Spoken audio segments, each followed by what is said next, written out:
Napakalupit eh, no? Hindi mo matinjay pagkalupit mo ah. Ano na nga? Biro mo, mula anong oras nagtinda ng pakwan niya, boss? Umaga yan. Umaga. Oo. Ape, awang-awa pa kami. Bakit pakwan binibenta mo? Eh, kay bigat-bigat niyan. Eh, yung pala eh, props. Props lang. Ano si ate? Sabi ko na, ate, props lang kuya. Ay, bili mo kayo tubig galaw.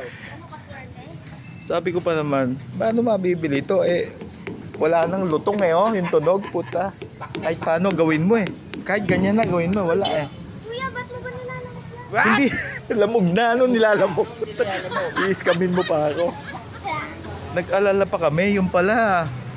Napag-isip-isip namin dalawa. Eh, bobo pala kami kanina. Hindi namin nag-gets agad. Oh, isang rock on muna, rock on. Go, rock on. Eh, puta, I love you yun eh. Malaki matinjay ako maraming hawak na pera oh. Kaya nga eh.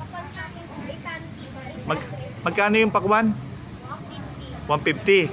Pero magkano na ito? Nakalimutan mo lahat yan.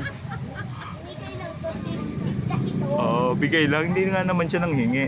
At least nagkalok siya pakwan. Ang talino mo, boy. Napaisip tuloy ako. Parang gusto ko na magbitbit ng pakwang dito. Meron siyang 800. Dapat bukas 2 pakwan dadaling ko para pack 2. What?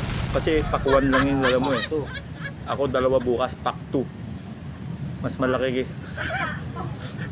kikitain ko sa'yo bukas.